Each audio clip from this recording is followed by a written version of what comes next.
Binuksan noong nakaraang taon ang unang bonsai school sa Batac, Ilocos Norte. Ang pag-aalaga raw ng bonsai, hindi na lang daw pampalipas oras lamang, kundi umuusbong na rin ito bilang isang industriya. May news to go si Bam Alegre.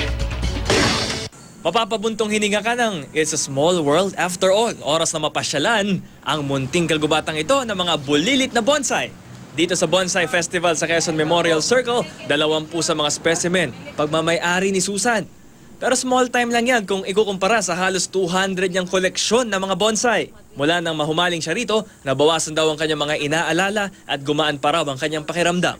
May 10 years na ako nagbobonsai kasi ang bonsai, parang pag nakita mo sila, nagbibigay siya ng kaligayahan sa tao. Pag masaya ang isang tao, mahabang buhay niya, hindi siya masyado nagkakasakit. Kasi dati masakiting tao ako. Wala nagbonsai ako, parang nagiging healthy ako, nakikita kong ganyang kaganda yung mga halaman, na-enjoy mo sila. Diba? Ang bonsai na ito, puno ng hibiscus na likha ng artist na si Ben Cab. Sinasabing mas maganda raw ang bonsai kung mas matanda ang puno at mas malago yung mga tangkay na tila sumasayaw. Ang larawang ito naman, patunay na matandang sining na ang paglikha ng bonsai. Nakuna nito sa isang libingan sa China na tinatayang mula pa taong 706 AD.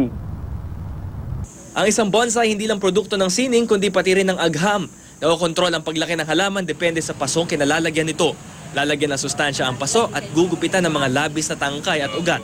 Nilalagyan din ito ng mga wire para madisenyohan ang pagtubo. Sa Pilipinas, ang punong bantigi ang pambato natin sa buong mundo, lalo't maliliit ang mga dahon nito. Hindi na lang din daw ito pampalipas oras lang, umuusbong na rin ito bilang industriya. Sa katunayan, binuksan noon nakaraang taon ang unang bonsai school sa Batac, Ilocos Norte. Lumalaban na tayo sa Taiwan, sa Japan, sa iba pang countries.